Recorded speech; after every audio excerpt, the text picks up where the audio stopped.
r/NoSleep. Posted by you/TheGeckoWrangler. Nick and Rick's Pizza, rules for delivering to the Hitherwood Fringe. Hello Daryl. As you've surely noticed, it's been quite a while since we last sent you to Cribble Rock Run. We apologize, due to a series of recent and unexpected events, chief of which was an intense, unforecasted lightning storm. We decided it was best to keep the number of our employees in the neighborhood down to a bare minimum for a little while. That being said, we now feel it's relatively safe to start sending the regular number of drivers back to Cribble Rock Run once more. On top of that, we've also been getting a notable increase of orders from various sections of the neighborhood which you have yet to visit. As such, you'll be going to one of those areas on your next delivery, the Hitherwood Fringe. If that name sounds familiar at all, it's because Hitherwood Forest is the sizable nature preserve/park located to the far north of Cribble Rock Run. It's quite popular amongst hikers and backpackers, as well as an assortment of mushroom gatherers, bird watchers, and a handful of urban legend enthusiasts. That last one is thanks to the forest being frequently visited by many of Cribble Rock Run's more excitable residents, who are unsurprisingly responsible for most of the peculiar incidents reported to happen in the forest. These incidents range from cryptid sightings, peculiar flashing lights and strange sounds, to inexplicable disappearances, violently ritualistic crimes, and exceedingly odd animal attacks. That said, you won't be delivering to the preserve itself. You see, Hitherwood Forest is so immense that a sizable patch of its trees actually extends into the borders of Cribble Rock Run. We refer to this patch as the Hitherwood Fringe. Many of the community's more animalistic inhabitants tend to call it home, and other residents of the neighborhood also regularly pass through the fringe on their way to visit the main forest. So, as you can probably guess, in hopes of avoiding any unnecessary accidents with this place, we have a separate set of rules in place just for deliveries to the Hitherwood Fringe. As always, read them thoroughly to make sure you're well prepared for your first delivery to the fringe. After all, preparation is key. Rules for the Hitherwood Fringe. 1. Before leaving on any delivery involving the Hitherwood Fringe, be positive that you have at least one whole candy bar with you. The type or flavor doesn't matter, just as long as it's completely uneaten and high in sugar. 2. Due to the layout of the Hitherwood Fringe, any and all deliveries to it will have to be made partially by foot.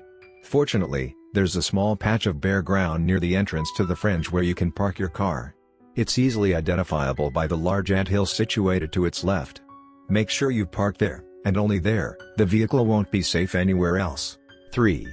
As you park, be careful you don't get too close to that anthill and be absolutely certain you don't accidentally run it over. The only reason this spot is safe to park on is because we have an agreement with the anthill's keeper. Damaging that hill would therefore have serious consequences. For one thing, we'll probably need to find a different place for our drivers to park. For another, you'll probably need to see a doctor almost immediately afterwards. 4. Upon parking, pull out the candy bar and place it in front of the anthill. Upon doing so, turn away from the mound and proceed with the deliveries.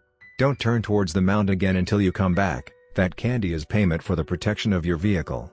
The protector in question dislikes being seen when he collects his payment. 5. As you walk toward the trees, you'll notice about a dozen different paths leading into the fringe. Make sure to only follow the one paved with black gravel. To put it simply, the other paths can't be trusted. 6. Due to the nature of this location, the territories of the residents here along with the short paths leading to the residencies within them, are designated by a distinct set of numbered trail markers, rather than traditional addresses. Be careful not to approach any of these markers unless they belong to whomever you're delivering for. You'll likely be viewed as an unwelcome trespasser otherwise. 7. Thanks to the fringe being part of Hitherwood Forest, the trees here are completely normal. Thus, unlike the other trees in the neighborhood, these ones are not a threat of any kind. Do, however, be careful not to harm them in any way. While they certainly can't defend themselves, the trees do have more than a few appreciators here that will eagerly come to their defense. Violently, if necessary. 8. As we just said in the previous rule, the trees native to Hitherwood Forest are completely normal. That being said, keep an eye out for any trees completely barren of leaves, and keep as far away from them as you can. Due to the unnatural nature of the forest, no plant here ever loses more than a third of its leaves at any point, even if it would normally shed them all. As such, any leafless tree you see here is not actually a tree, but instead is merely pretending to be a tree. 9. There's a chance you'll hear a sudden, mesmerizingly rhythmic whistling as you walk through the fringe. If and when you hear it, Start quietly humming a tune of your own, preferably one that'll get stuck in your head easily.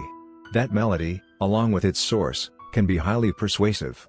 You must distract yourself from it if you don't wish to be subconsciously drawn in its direction. 10. Be also listening for the sound of heavy galloping accompanied with a distinct rattling noise as you traverse the fringe.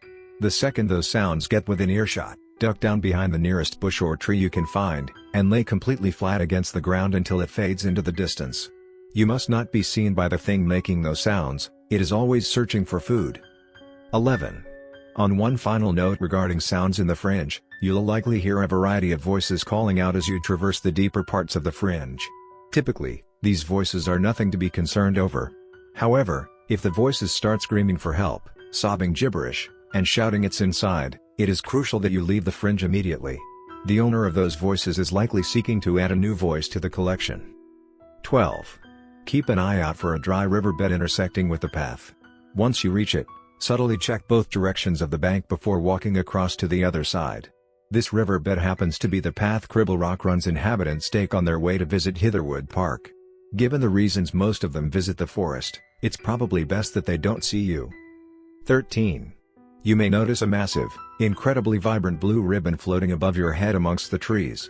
As it passes by, keep it out of your vision as best you can, and absolutely do not look directly at it, this being is highly predatory. But fortunately, due to reasons that are difficult to explain, it can't see anything that doesn't also see it. 14. While we hope this goes without saying, do not touch any strange-looking structures or ornaments you see hanging from the trees. Among other things, this is a great way to draw the wrong kind of attention. 15. Be sure to regularly look up at the treetops as you walk, the lower branches often hide troublesome creatures with equally troublesome intentions. Should you notice any such creatures, don't walk directly beneath them if avoidable. If not avoidable, sprint past them as quickly as possible. Otherwise, you'll either find that your face is now intimately familiar with the forest floor, or worse, your feet are extremely far from it. 16. Upon attempting to leave the forest, you may find that the path seems to suddenly become endless, with various landmarks appearing far more times than seem possible as you continue walking. If this happens, quickly turn your shirt inside out. A rather mischievous resident here loves messing with our drivers, and has apparently chosen to play a prank on you. Reversing your shirt, however, will fix this problem immediately. You shouldn't have any issues leaving after this. That should be everything you need to know regarding the Hitherwood Fringe. While we don't consider the fringe to be overly troublesome compared to the rest of the neighborhood at least, we're still a tad selective on whom we send there. This is due primarily to the unpredictable hazards that delivering on foot through a forest bring with it. It also doesn't help that several of the fringe's residents have sizable appetites. Take, for instance, the resident responsible for Rule 10. Known as the Skuggan. After a word it shouts at anyone it comes across, this creature is a danger to anything that can't get away from it. By some miracle, we haven't actually had any problems with the thing ourselves yet, but it's definitely caused a fair share of chaos for several visitors of Hitherwood Forest. A while back, there was an incident within Hitherwood Forest involving the Skuggan and a group of approximately 8 hikers.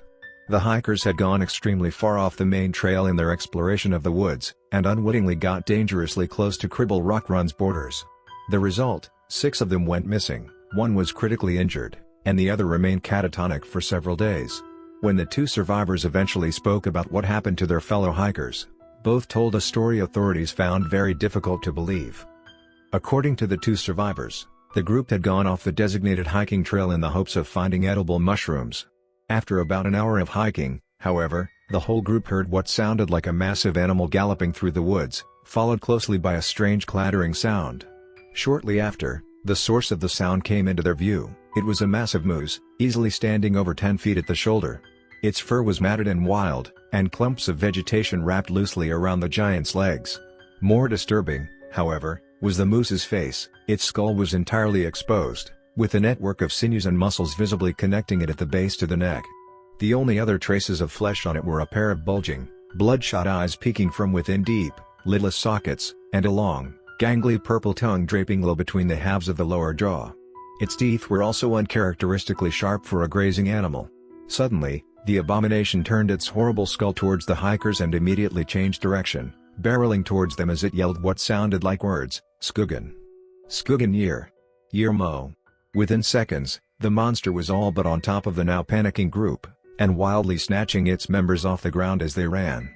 Each time it caught one, it shook the unlucky person once, swallowed them whole, then attempted to grab another. Understandably, the terrified group ended up scattering in multiple directions as the creature lumbered after them. The injured survivor claimed he only escaped because the monstrous beast had grabbed him by his backpack, but when it went to shake him, he was inadvertently flung from his pack and launched into a tree. For reasons the hiker didn't understand, the monster couldn't find him again. It did root around the area for a few seconds though, as if it knew he was there, but simply couldn't see him. Shortly, the beast gave up, muttering "Skuganir, Skugantar," before rushing off in pursuit of the rest of his group, and leaving the now seriously hurt hiker crumpled at the base of the tree, barely conscious. But by a stroke of luck, one of the other members of his group noticed him as she was fleeing. Panicked as she was, she quickly scrambled to get her fellow hiker on his feet. Upon realizing he couldn't walk, she instead lifted him off the ground and with notable difficulty, carried him back to the park's welcome center, where he was eventually rushed to a hospital by medical authorities. Neither of the survivors know what happened to the rest of the group, but given the number of pain screams the girl said she heard as she ran, she's not confident anyone else escaped. That, of course, isn't the only horrible thing that's happened near the Fringe.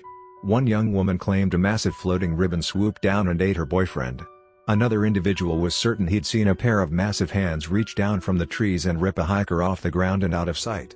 A couple of kids also insisted a while back that several of their friends had followed a whistling sickly pale child into the forest and never came back out.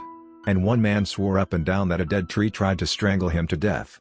In short, the Fringe holds countless stories of death and misfortune within its confines, all of which are direct results of the individuals involved not knowing what to do in specific situations. So be absolutely sure you understand the Fringe's rules before going in. You do not want to become another one of those stories. Sincerely, Nick and Rick Castillo.